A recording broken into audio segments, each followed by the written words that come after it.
Alors du coup, on est parti pour implémenter ce réseau à convolution. Donc là, je vais travailler un peu différemment que d'habitude. D'habitude, je travaille dans l'éditeur directement. Là, aujourd'hui, je vais travailler dans un notebook. Donc c'est une interface dans laquelle c'est un peu plus sympa de travailler dans cette interface. Dans cette interface-là, je peux mettre quelques commentaires. C'est un peu plus convivial. Donc il y a actuia.com qui a lancé une série de tutos consacrés à l'intelligence artificielle et le premier tuto explique justement comment installer Jupyter Notebook et comment ça fonctionne et quel est le principe. Donc si vous ne connaissez pas le principe de Jupyter, je vous invite à aller regarder le tuto. Donc on va commencer directement, donc on va commencer avec la dataset. Donc déjà il va falloir qu'on récupère la dataset. Donc pour ça, la dataset du coup de chat et de chat, on peut la trouver sur un site qui s'appelle Kaggle. Donc Kaggle c'est un site avec des compétitions de machine learning et donc sur laquelle vous pouvez vous inscrire. Donc il faut d'abord vous inscrire sur le site pour pouvoir accéder à la dataset.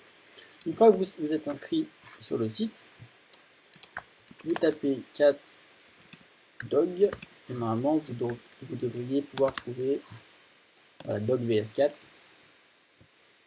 Vous allez dans data et vous téléchargez. Donc moi j'ai déjà téléchargé, donc vous prenez seulement le train.zip, on ne va pas se servir du test, on va seulement se servir du train. Donc vous prenez le train.zip, vous le téléchargez.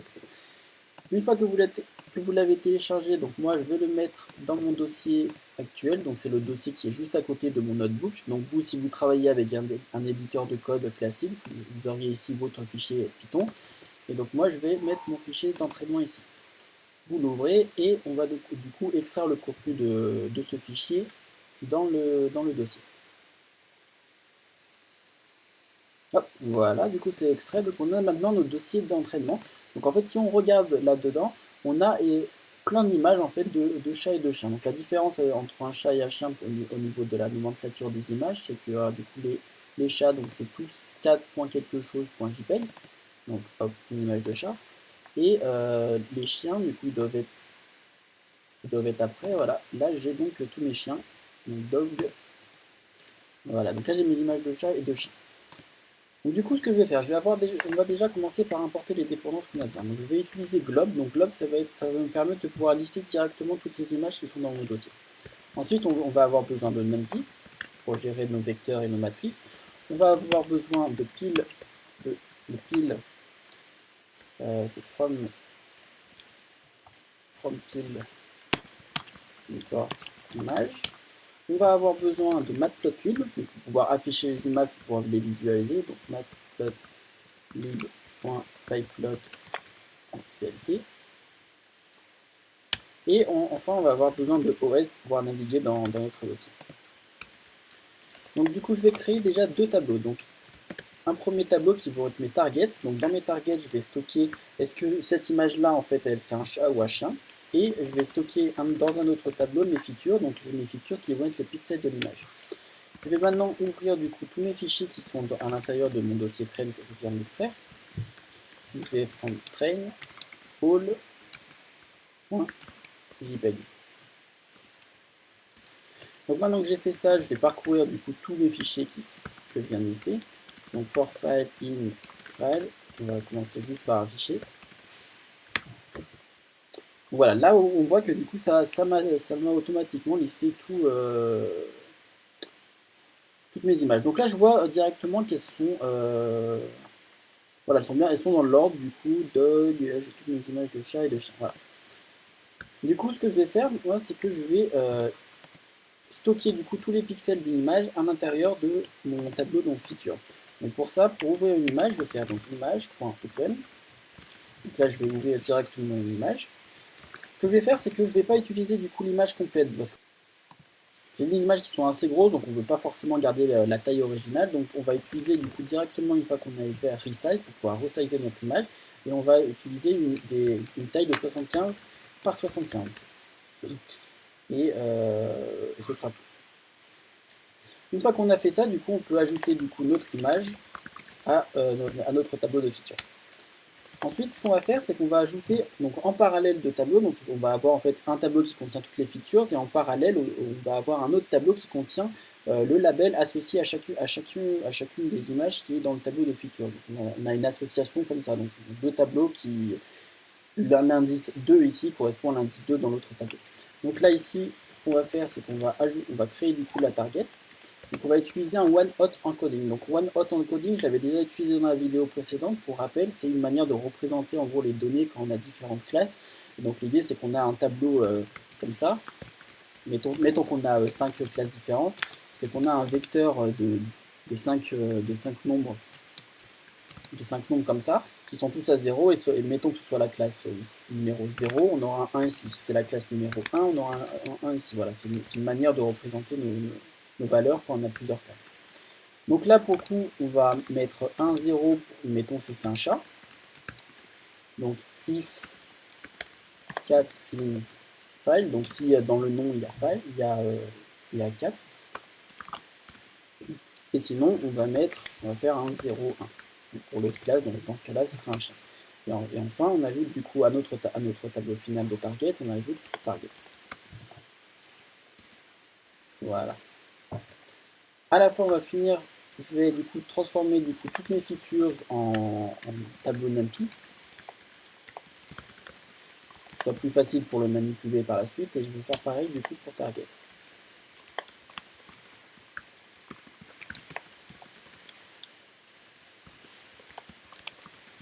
Voilà, et je finis par afficher du coup la shape de ma feature pour voir si j'obtiens bien quelque chose qui est correct. Voilà. Et du coup, alors ce que je vais faire avant de lancer, c'est que je ne vais pas charger toutes les images parce qu'il y en a quand même beaucoup, donc je vais charger seulement une sous-partie des images.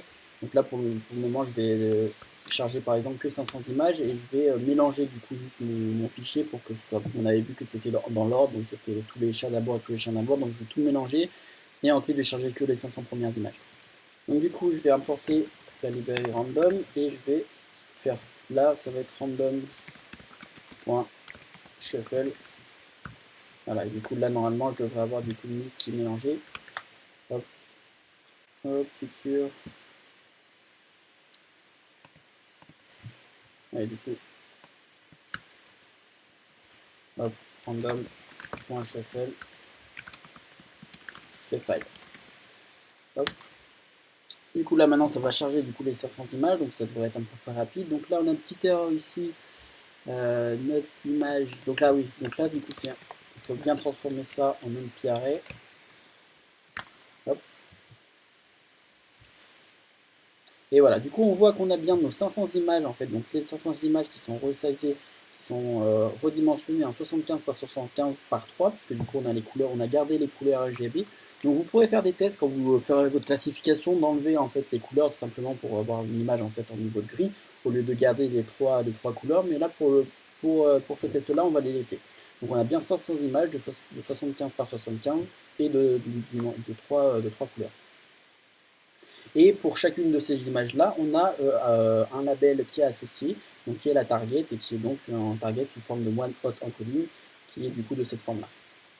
Donc maintenant, on va visualiser un peu nos images pour voir pour simplement les visualiser, pour voir qu'on a bien récupéré des images correctes. Donc du coup, je vais simplement sélectionner des images au pif,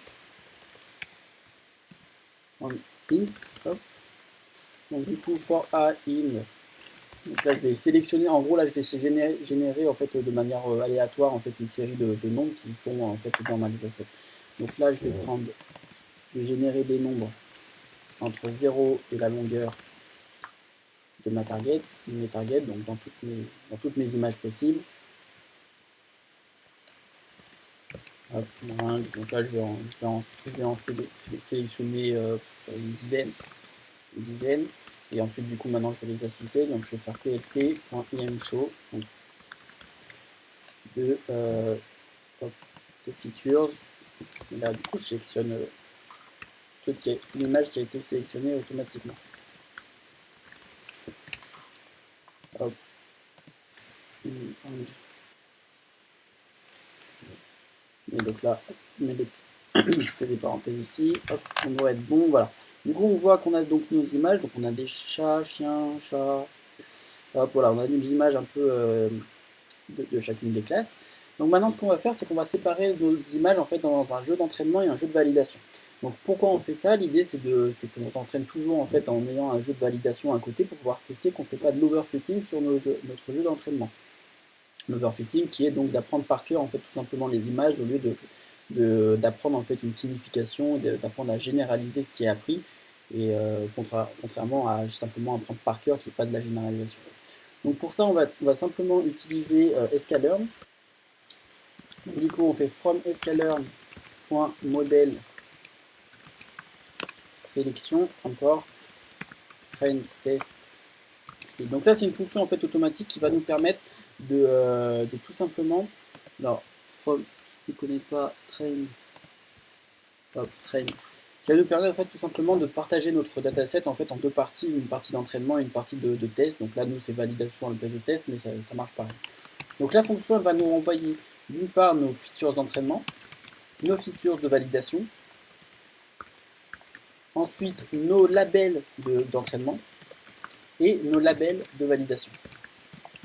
Donc du coup, pour ça, on utilise la fonction, on lui passe nos features actuelles, nos targets, on nous précise la taille de notre jeu d'entraînement, donc pour nous la taille de notre jeu de validation, donc on va prendre par exemple 10% pour la taille, donc 10% veut dire que 10% en fait de notre dataset actuel va être consacré à la validation, et les 90% restants vont être consacrés à l'entraînement. Donc random state, c'est bien pour pouvoir toujours tester en faisant la même chose. Donc là, on peut afficher la shape de ce qu'il nous a renvoyé, les valeurs qu'il nous a envoyées pour vérifier si tout est bon. Donc on a donc les 4 valeurs affichées. Hop.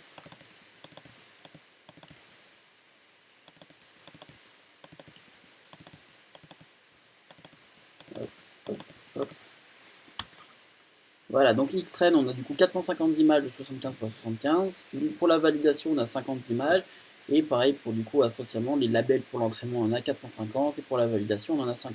Donc là, on n'a que 50 images, donc ça fait pas un jeu vraiment gros. Mais l'idée, c'est que dès qu'on sera satisfait de notre code, on retournera en haut, on enlèvera en fait cette limitation à 500 au niveau des images. Et comme ça, on pourra lancer en fait le code sur l'ensemble de la dataset. Donc maintenant, on va passer à la partie là, qui est un peu plus intéressante, donc qui est la partie sur la création du modèle. Donc la création du modèle avec TensorFlow. Donc du coup, pour ça, donc on importe TensorFlow. Et donc, alors premièrement, on va créer du coup les entrées de notre modèle, les entrées de notre graphe. Donc je vous rappelle que dans la dernière vidéo et la vidéo d'avant sur l'introduction à TensorFlow, vous avez dit qu'on a toujours besoin de consacrer les entrées, de créer les entrées à notre graphe. Donc là, on va créer ces entrées-là. Donc du coup, on va avoir une entrée qui va être pour l'entrée des images. Donc tf en place folder, c'est des pixels. Donc on va mettre float 32 pour le type. La shape, on veut passer autant d'images qu'on veut, du coup, mais les images, ce sera des images de 75 par 75 par 3. On va lui passer un nom, donc là, le nom, ça va être image. Hop. Voilà, ça c'est pour notre première. Ensuite, on va avoir un autre placeholder qui va être pour la target, donc le Y. Donc là, on en veut autant qu'on veut, et de 2, parce que c'est les one hot encoding. Donc les labels, ils sont encodés sur 2 valeurs, qui sont les vecteurs comme ça. Donc là, ça va être Y. On va mettre target. Et du coup, ce sera tout pour ça. Donc, ça, ce sera donc les deux entrées de notre graphe. Donc ici, je dis la virgule. Voilà. Du coup, maintenant qu'on a fait ces deux entrées-là, on va pouvoir créer notre première convolution.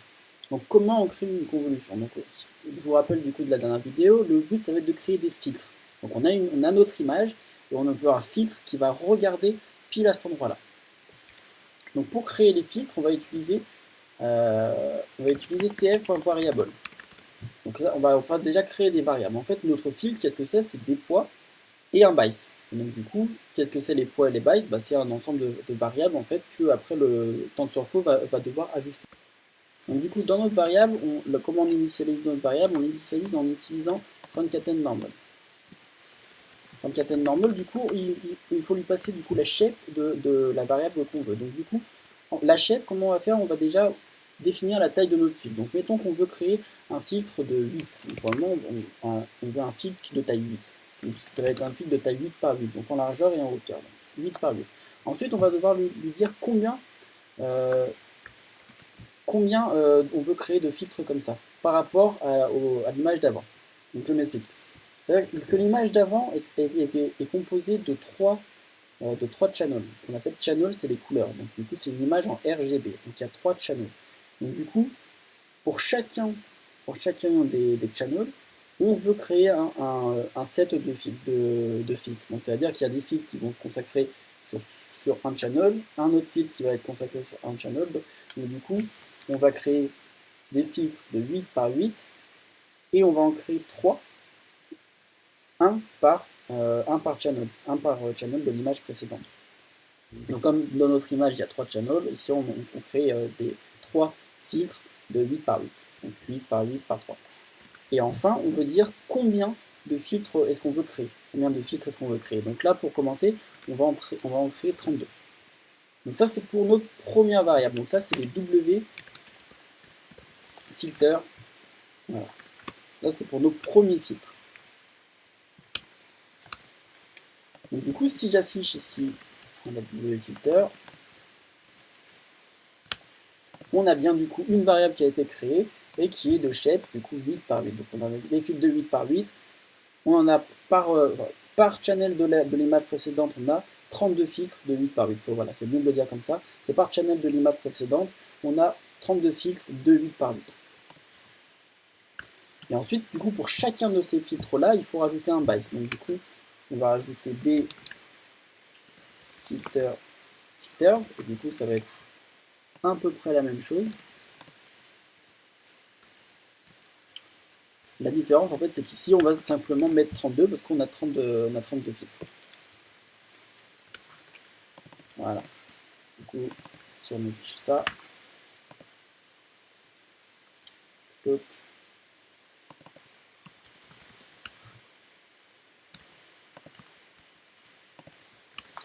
Alors là c'est parce que ici c'est pas. Ici on va simplement mettre 0. Voilà, du coup on a du coup pour chacun de nos fils qui a été créé ici, on a des bias du coup à 32. Enfin du coup, maintenant on va utiliser du coup une méthode qui dure du coup directement tirée de TensorFlow, tf.nn.conf2d. Donc tf.nn.conf2d, qu'est-ce qu'elle prend en paramètre? Elle prend du coup l'input, le filtre, le stripe et le padding. Alors on va voir ça directement. Donc, du coup, ici, on va pouvoir créer notre première convolution. Donc, notre première convolution, du coup, on utilise tf.nn.conf2d. On va du coup lui passer l'image. Donc, l'image, c'est quoi? C'est notre placeholder, c'est l'entrée de notre graphe, c'est le x. Ensuite, elle va avoir besoin des poids qui sont associés. Ensuite, elle nous demande du coup en paramètre, donc là, les filtres, du coup, c'est les poids. Ensuite, elle nous demande en paramètre le strike. Donc, le strike, qu'est-ce que c'est? Le strike, ça va être en fait donc je vous ai dit qu'il y a un filtre en fait qui regarde l'image. Mais en fait, le strike, ça va être de combien de pixels je me déplace quand à chaque fois. Par exemple, si j'ai un strike de 2, je vais regarder tout en haut de mon image, puis je vais me déplacer de 2 pixels. Si j'ai un strike d'encore 2, je continue, je me déplace de 2 pixels. Pareil pour le bas.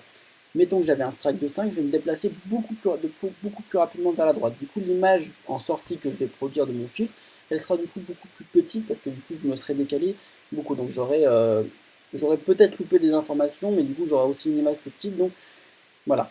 Nous, pour notre cas, on va utiliser un strike de 1, 1, 1, 1. Donc ça veut dire, en gros, ce qui est important ici, c'est les deux du milieu qui nous disent en fait de comment on se déplace en X et comment on se déplace en Y. Donc nous, on va rester sur des strikes comme ça. Padding, c'est une option. Donc là, on voit qu'après, il y a du coup l'option de demander padding. Padding, c'est une option en fait qui est. Donc c'est pas hyper important pour comprendre maintenant, mais en gros, vous avez deux types de padding. Vous avez le padding SEM et le padding valide. Padding SEM, ça va dire que en gros, l'image qui va être produite en sortie, elle va être toujours de la même taille que l'image originale.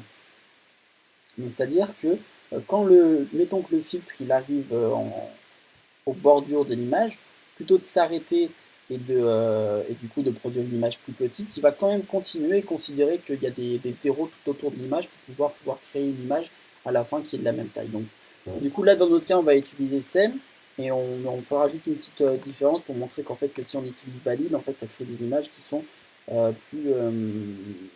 plus petites que si on utilise SEM. Voilà, donc du coup, une fois qu'on a créé nos convolutions, on va rajouter du coup une autre base à notre convolution. Et là, hop, donc là j'ai encore une petite erreur, donc là c'est tf.net.conf d2. Voilà, donc là du coup on a créé notre convolution. Donc là si on l'affiche, qu'est-ce qu'on a? On a une convolution de 75 par 75 par 32. Donc là vous voyez que c'est comme je vous avais dit dans les explications, quand on va créer notre convolution, on va gagner en profondeur dans l'image. Et en fait, on gagne en profondeur parce que là, du coup, on a les 32 filtres. On vient de créer des images. On vient de créer une nouvelle image en fait qui est de taille 75 par 75 avec une profondeur de 32 au lieu de simplement 3 quand on était en RGB. Et donc là, on voit qu'en fait, si on met valide, l'image en fait est plus petite parce qu'en fait le filtre quand il est arrivé au bord, il s'est tout de suite arrêté, du coup l'image produite est forcément plus petite. Donc ça c'est le padding, c'est à ça à quoi il sert. D'ailleurs on voit, mettons que si j'aurais rajouté stride ici, ça veut dire que je me serais déplacé beaucoup plus, je me serais déplacé 2 fois comme ça. Donc l'image va être 2 fois plus petite parce que j'ai déplacé mon fil pour créer une nouvelle image de 2 crans à chaque fois. Donc, du coup j'aurai une image 2 fois plus petite. Donc nous dans notre cas on va rester sur un stride comme ça et du coup sur un padding DSR. Vous voyez que pour créer en fait notre convolution, ça nous a pris quoi 3 lignes. Donc du coup ce qu'on va faire c'est qu'on va automatiser le processus en créant une fonction directement qui va être chargée de nous créer notre convolution. Donc cette fonction elle va prendre en premier paramètre prev qui va être en gros donc prev, donc previous, donc qu'est-ce qui vient avant. Donc là ce qui vient avant, tu vois, dans ce cas là c'était du coup l'image, c'était le placeholder, donc ça va être prev. En deuxième paramètre, on va prendre la taille du filtre, le filter size. Et en troisième paramètre, on va prendre le nombre de filtres qu'on veut. Du coup ici, on va automatiser un peu du coup le 3 ici, donc c'est le nombre de channels dans le layer précédent. Donc du coup ici, on va directement faire trace.get shape et on va du coup sélectionner le dernier élément de la shape. Et on va faire ça en int. Voilà. Du coup, comme ça, on automatise. Ici, le nombre, combien on veut de filtres, on met notre variable. Et ici, la taille du filtre, pareil, on automatise. Hop. Ici, pareil, le nombre de bytes automatisé. Voilà. Maintenant, je vous avais également parlé qu'on allait utiliser du pooling. Donc, comment on va utiliser notre pooling? Ici, on va rajouter du coup une nouvelle valeur. Donc, du coup, on va utiliser du coup un pooling sur notre convolution qui va nous permettre du coup de réduire la taille en fait complète de notre convolution par 2. Donc si je fais tf.nn.maxpool, en paramètre du coup je dis tu appliques du coup le max pooling là-dessus. Et donc du coup si on regarde la documentation de max pooling, ça nous dit hop compte, donc ça prend l'input, ça prend le filtre, alors pas ça du tout, max pool, voilà. Voilà, ça prend la value et ça prend la size et le stride du pooling. Donc du coup, là c'est exactement la même chose. En fait, le casize ici, ça va lui indiquer la taille du filtre en fait qu'on veut, donc la taille du pooling qu'on veut. Quel carré en fait on considère, est-ce qu'on considère un carré de 2, est-ce qu'on considère un carré de 3 pour sélectionner le pixel maximum. Et stride, ça va être, une fois qu'on a fait ça, de combien on déplace notre stride pour pouvoir effectuer notre pooling. Donc nous, comme on veut diminuer notre image par 2, généralement, on va du coup utiliser là un stride qui sera à 2. Donc du coup, on a quoi? On a casize à passer et on a stride. Donc casize, ça va être 2, 2, 1. Donc, du coup 2 et 2 pour du coup la taille de notre bloc sur lequel on va utiliser le pooling. Et stride, du coup on va se déplacer de 1, 2, 2, 1. Donc, du coup à chaque fois, chaque fois qu'on a sélectionné un pixel maximum sur un carré de 2 par 2, hop, on le déplace dans l'image de 2 crans pour pouvoir aller sélectionner comme je l'avais mis dans l'exemple précédent sur le diapo. Ensuite, il demande également un padding, donc là c'est exactement la même chose, c'est comment je me comporte quand j'arrive au bord de l'image, donc là on va lui dire de se comporter ainsi. Donc du coup, on peut maintenant appeler du coup notre méthode react-conf. Donc du coup, en premier, c'était donc elle prend paramètre du coup le layer précédent, donc qui est du coup x dans notre cas. Le filter size, du coup, on veut un filtre de 8 et on en veut du coup 32. Hop, ici, j'ai oublié. Hop, voilà. Du coup, maintenant, on peut afficher notre convolution. Donc là, ça, il faut que ça retourne du compte. Voilà. Donc du coup, ce qu'on voit, c'est que notre image en fait a été diminuée en fait par 2 grâce en fait au max pooling en fait. Donc du coup, en utilisant donc là, ici, on n'avait pas diminué notre image par 2 parce qu'on n'avait utilisé pas d'insem. Là, on a utilisé pas d'insem, mais on a utilisé du coup un pooling en se déplaçant de 2 par 2 pour sélectionner les pixels maximum et du coup réduire la taille de notre image. Voilà, donc là on a créé une fonction déjà qui commence à être générique, donc il manque juste un petit truc à notre fonction, c'est de rajouter une fonction d'activation au niveau des neurones de l'image. Donc pour ça on va utiliser du coup ReLU. Donc ReLU, ça ressemble à ça en gros. Donc c'est comme dans les vidéos précédentes on utilisait des fonctions d'activation du style TNH ou alors sigmoid quand on voulait avoir notre score en probabilité. Ici on va utiliser ReLU. Donc les avantages de ReLU, premièrement, c'est que, donc je ne vais pas rentrer trop dans les détails, je vous laisserai aller chercher par vous-même si vous voulez avoir plus d'informations en profondeur.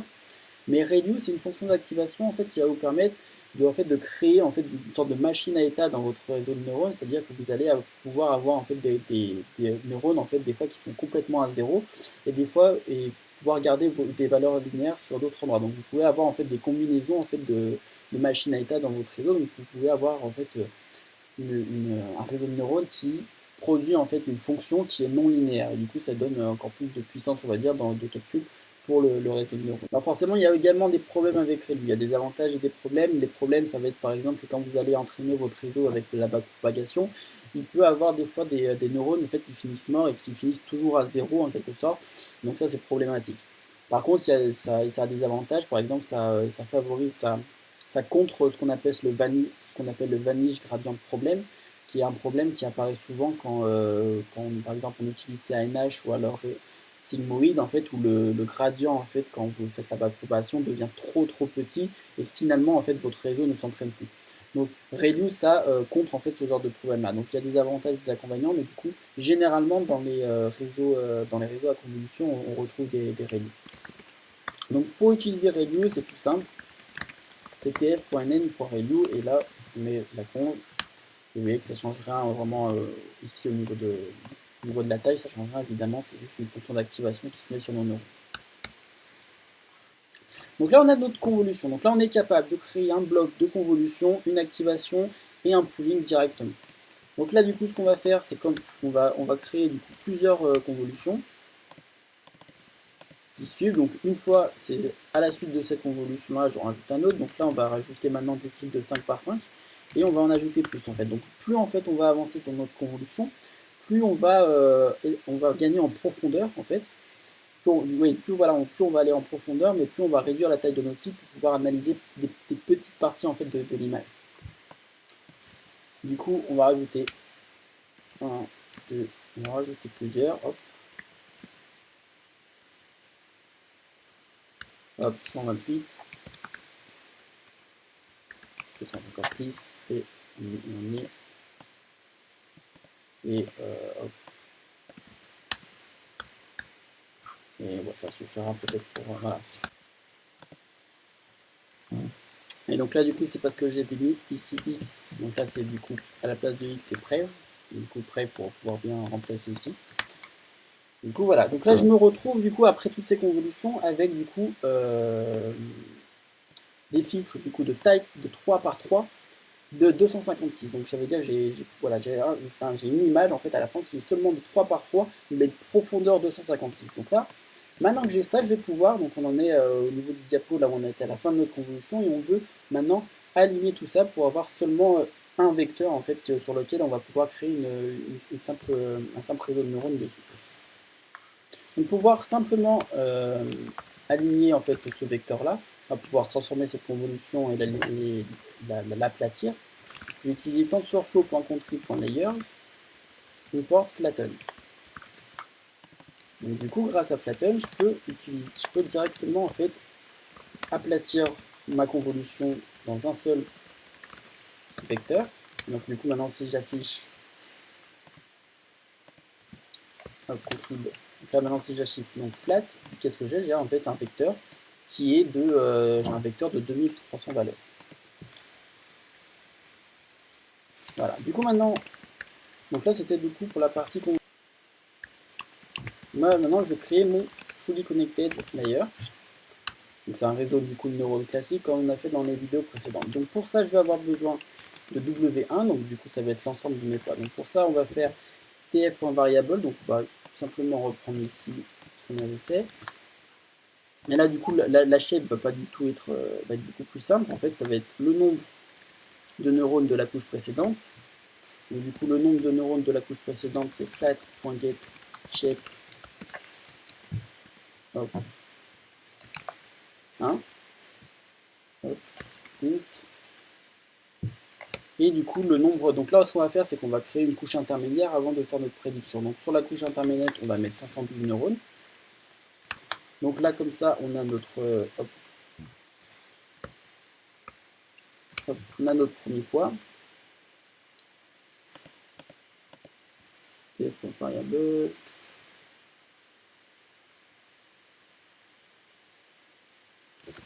Hop. Donc, voilà. On va créer de la même manière notre base.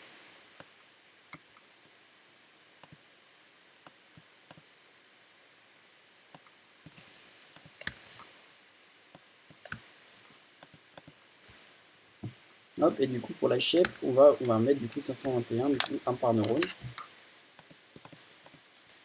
Et du coup, enfin, on peut, qu'est-ce qu'on va faire? On va mettre fc1 est égal à tf. Du coup, le premier layer, ça va être tf.nn, matnul, pardon, tf.matnul de du coup notre vecteur qui est donc aplati fois w1 plus b. Donc là, c'est simplement du coup l'opération matricielle pour nos poids pour obtenir du coup les valeurs en sortie de notre couche de notre couche cachée. Maintenant qu'on a fait ça, on va obtenir du coup, on va appliquer du coup notre fonction d'activation. Donc ici on utilise relu.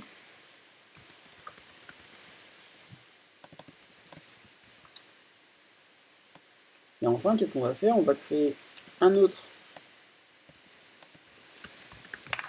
la dernière couche, qui est du coup la sortie. Donc la dernière couche, qu'est-ce qu'elle prend en entrée? Elle prend fc1. Ici, elle prend du coup un vecteur de 512 valeurs pour produire deux valeurs en sortie. C'est les deux neurones en fait qui vont prédire notre sortie. Donc les deux neurones qui vont prédire notre sortie ici. Donc 2 bytes également pour chacun des neurones. Et enfin, du coup, logit, ça va être égal à tf.matnul. Ici, on met w, alors là, on peut mettre 1, b1. Là, du coup, ça va être b2, w2. Et ici, on aura donc fc1 en entrée. Hop, il y a w2. Voilà.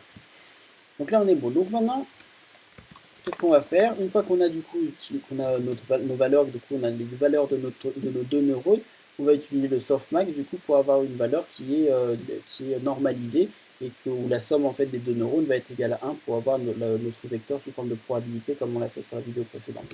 Donc là on a tf.nn .softmax de logit.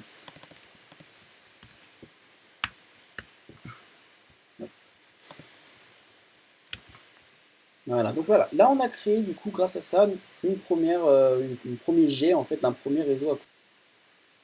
Alors la question que vous pouvez bien entendu vous poser, c'est pourquoi j'ai choisi en fait cette taille de filtre là, pourquoi j'ai mis ce nombre là.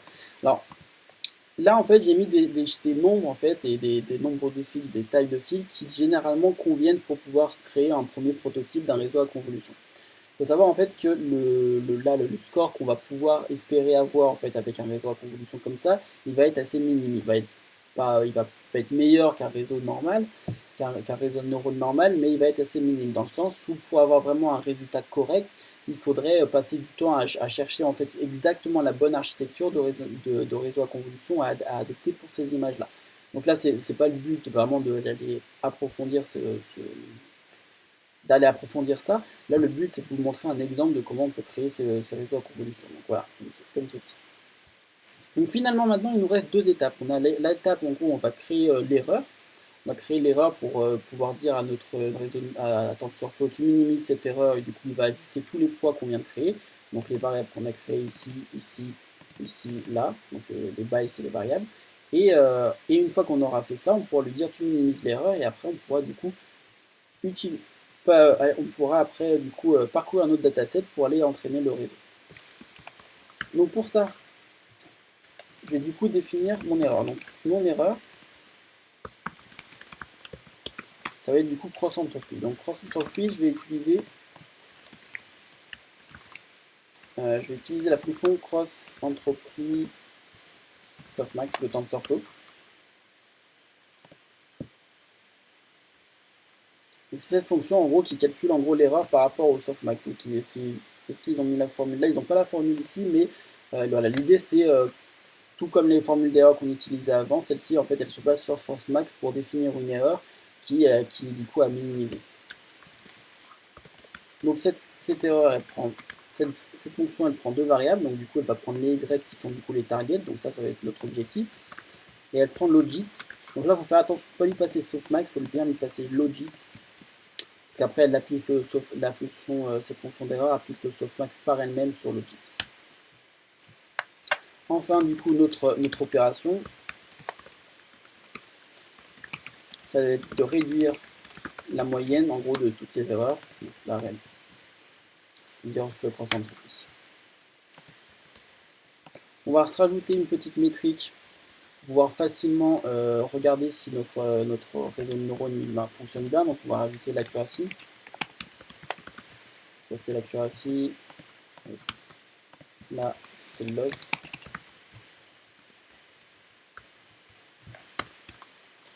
Donc là,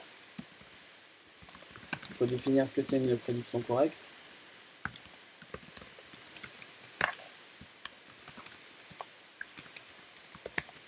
Donc c'est equal de tf.argmax de softmax. Donc là, qu'est-ce qu'on fait?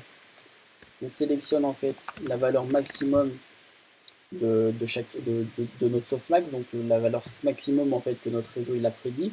Donc on va avoir soit 1, soit 0, et on teste l'égalité avec la valeur maximum qui est dans notre vecteur de target, et du coup dans notre y. Du coup ça va nous renvoyer en fait un tableau soit de vrai, soit de faux, donc soit true, soit false. Et enfin, du coup l'accuracy, c'est tf.reduce min, donc ça, en fait, ça va faire la moyenne en fait entre des valeurs vraies et fausses, donc soit des 1 soit des 0, et ça va nous donner du coup la moyenne sur notre sur l'opération. Donc du coup ça va être tf.cast non, pour être prédiction. En fait on transforme nos booléens en fait en float, donc soit en 0 soit 1, et on fait la moyenne de tous ces 0 et ces 1 pour avoir du coup notre accuracy. Et enfin, on peut rajouter du coup l'optimizer, donc du coup qui va nous permettre de minimiser notre fonction d'erreur. Donc on va faire tf.train.adam optimizer. On va lui passer 0.01 qui est donc le learning rate, donc la vitesse à laquelle il va changer le gradient. Et hop, session.run. Et là du coup l'opération qui nous permet d'optimiser. Donc là c'est l'optimizer. Donc là c'est l'opération d'entraînement et du coup on récupère optimizer.minimize. Et là qu'est-ce qu'on minimise? Du coup on minimise l'opération de loss.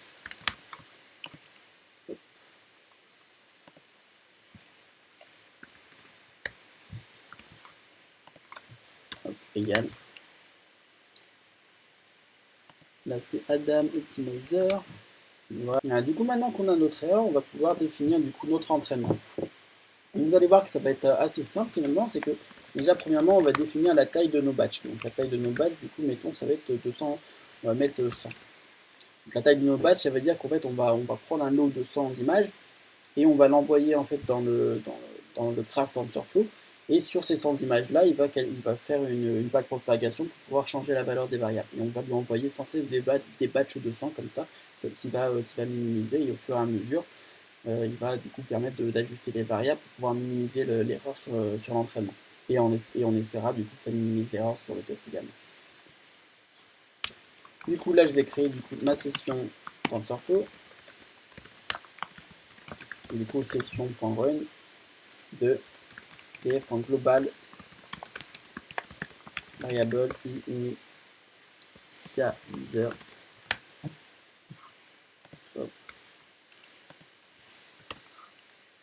Voilà. Donc maintenant que j'ai fait ça, je vais pouvoir faire du coup ma boucle d'entraînement. Donc pour ma boucle d'entraînement, je vais du coup faire un nombre d'époques. Donc là pour le moment on va faire une seule époque pour pouvoir débugger ça correctement. Hop. Voilà. Donc là, ce que je vais faire, c'est en premier temps, je vais automatiquement, à chaque début d'époque, je vais mélanger mon dataset. L'idée, c'est de pouvoir lui envoyer des batchs qui sont à chaque époque différentes. C'est pas toujours les mêmes batchs, sinon il va avoir peut-être plus tendance à toujours voir comment dire, à toujours minimiser son gradient selon la même perspective. Donc l'idée là, c'est de lui envoyer des batchs différemment pour qu'il puisse minimiser à chaque fois le gradient sur une nouvelle perspective. Donc là, pour faire ça, on va faire un np.arrange de la longueur de notre dataset d'entraînement. Donc l'idée là, c'est que ça va générer en fait une liste d'index. Ça va générer une liste d'index. Ensuite, on va juste mélanger cette liste d'index. Voilà, comme ça on a une liste qui est dans le désordre et on va en gros dire xtrain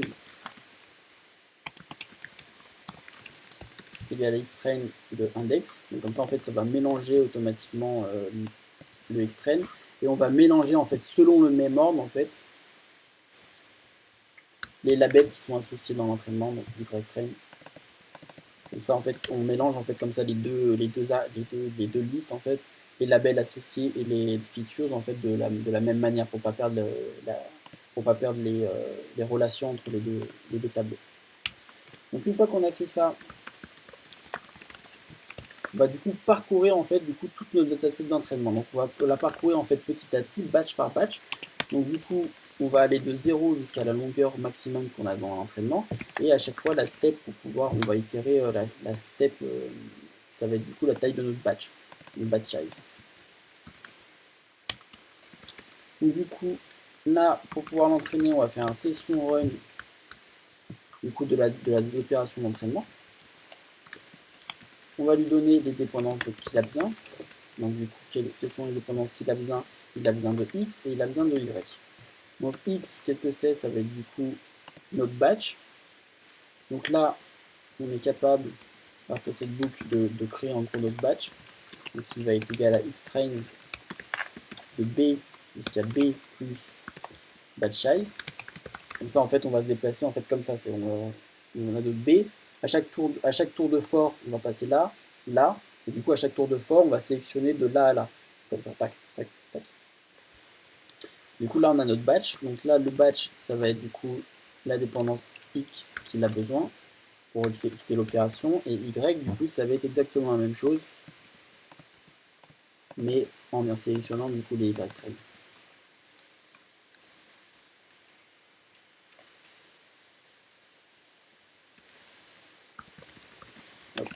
Voilà, comme ça on vérifie que c'est bien passé.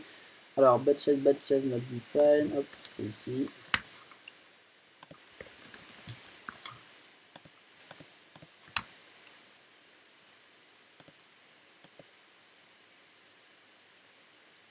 Voilà, donc là, il est lancé au niveau des entraînements. Donc, on va simplement afficher la progression.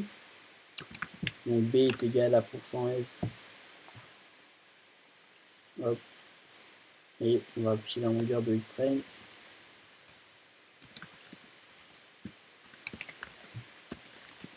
Voilà, comme ça on affiche en gros où c'est qu'on en est dans l'entraînement. Ah non, 100 sur 450, 200 sur 450, etc.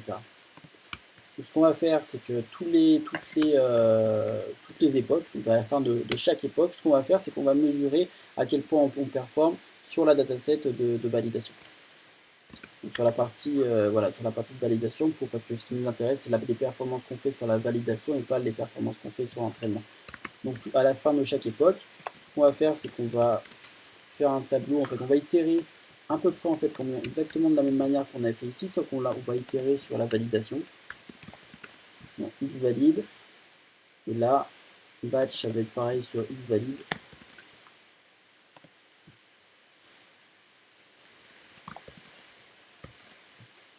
Hop, ici le batch x valide, hop, hop, c'est bon.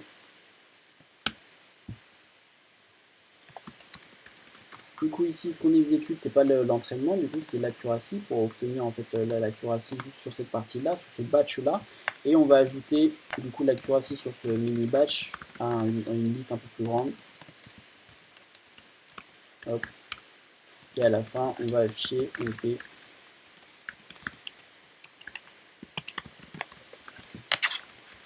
Hop. Voilà. On va voir si ce petit bout de code fonctionne.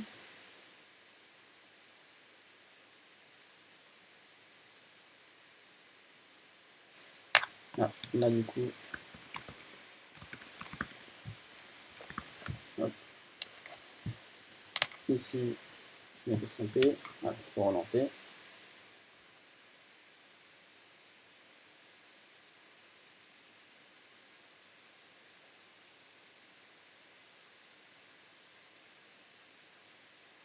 Voilà. Du coup là, on a créé de A à Z en fait toute la pipeline qui va nous permettre de pouvoir lancer l'entraînement. Donc là maintenant, si on voudrait vraiment lancer l'entraînement, donc qu'est-ce qu'on devrait faire? On devrait ici en haut déjà enlever les 500. Ici pour pouvoir charger toute la dataset d'un coup. Ici, il faudrait ajuster du coup le batch size selon, donc là on pourrait, selon les ordinateurs sur lesquels vous travaillez, vous pouvez être entre 100, 250, voire 500 maximum si vous avez un bon ordinateur. Et ici, du coup, il faudrait aussi mettre le nombre d'époques à, par exemple, 100 et laisser tourner l'algorithme et vous pourriez voir du coup le résultat de votre algorithme ici. Quand vous affichez du coup la moyenne des batchs, en gros, enfin la moyenne de la précision sur l'ensemble de vos batchs à ce niveau-là. Donc là, je l'ai fait tourner cet algorithme. Vous pouvez normalement avoir une validation qui monte jusqu'à 70% de réussite. Donc 70% de réussite, c'est pas parfait. Vous pourriez avoir des résultats qui sont bien meilleurs. Notamment, qu'est-ce qu'on pourrait faire pour avoir des résultats meilleurs? Premièrement, vous pourriez déjà rajouter de la data augmentation. Donc la data augmentation, ça vous permettrait de pouvoir, à partir de votre set d'entraînement, pouvoir générer automatiquement des nouvelles images d'entraînement pour pouvoir favoriser la généralisation des connaissances par votre réseau à convolution. Et vous pourriez également rajouter des options telles que le dropout. Le dropout qui vous permettrait de pouvoir, de manière automatique, éteindre certains neurones pour pouvoir diversifier encore le set d'entraînement. Et enfin, modifier surtout les hyperparamètres, puisque là, du coup, on a sélectionné en fait des paramètres, on a créé notre convolution selon ces paramètres-là, mais ce n'est pas forcément les paramètres optimaux. Du coup, il y aurait beaucoup de travail à faire sur ces paramètres-là pour pouvoir obtenir un résultat qui soit meilleur. Et enfin, même cette architecture-là, en fait, telle qu'elle est actuellement, aurait, quoi qu'il en soit, ses limites. Donc, ce qu'on a vu aujourd'hui, du coup, c'est la théorie de comment marche un réseau à convolution, comment implémenter un réseau à convolution dans TensorFlow pour classifier des images. Dans la prochaine vidéo, ce que je ferai, c'est que j'utiliserai une autre méthode qui est bien encore plus puissante que celle-ci pour classifier les images, qui utilise ce qu'on appelle du transfer learning, donc c'est du transfert de connaissances, et vous verrez que ça va nous permettre de pouvoir obtenir très rapidement des classifications à hauteur de plus de 90% de réussite sur cette dataset-là. Voilà, si vous pensez avoir appris des choses, si vous avez aimé donc soit la partie théorique, soit la partie de code, laissez-moi savoir, faites-moi des retours sur ce qui vous a plu, ce qui vous a pas plu.